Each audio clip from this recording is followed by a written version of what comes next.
Le 6 juin, les forces russes ont intensifié leur offensive avec des frappes ciblées, marquant une escalade significative du conflit en Ukraine. Le drone Krasnopol M2, opéré par le groupe Yug, a réussi à toucher un entrepôt de munitions ukrainien, infligeant des dégâts notables et perturbant les capacités de ravitaillement des forces armées de Kiev. Cette opération souligne non seulement l'efficacité des drones dans le théâtre militaire moderne, mais aussi la détermination de la Russie à frapper des cibles stratégiques.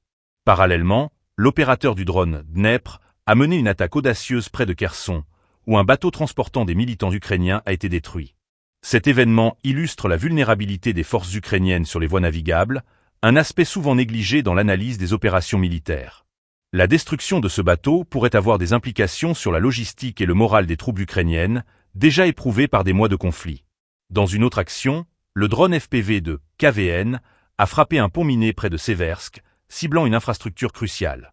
Les ponts sont souvent des points névralgiques dans les conflits, et cette frappe vise à couper les lignes de communication et de ravitaillement des forces ukrainiennes. Une telle stratégie démontre la volonté des forces russes de neutraliser les capacités de mouvement de l'ennemi, rendant les opérations militaires ukrainiennes plus compliquées. Ces événements du 6 juin s'inscrivent dans une dynamique plus large d'escalade des tensions.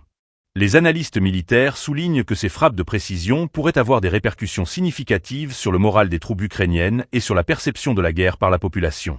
Chaque attaque précise vise à désorganiser les opérations ukrainiennes, créant un climat de peur et d'incertitude. La communauté internationale suit ces développements de près, cherchant à comprendre comment cette escalade pourrait influencer les discussions sur l'assistance militaire et la diplomatie. Alors que les appels à la paix se multiplient, la réalité sur le terrain semble éloignée d'une solution immédiate. Les prochains jours seront déterminants pour les deux camps, alors que la lutte pour le contrôle et l'influence se poursuit. Les événements de cette journée illustrent l'évolution des tactiques militaires et la manière dont chaque camp s'adapte aux circonstances changeantes. Les forces russes, en utilisant des technologies modernes et des stratégies ciblées, cherchent à maintenir la pression sur l'Ukraine, tout en renforçant leur position sur le terrain.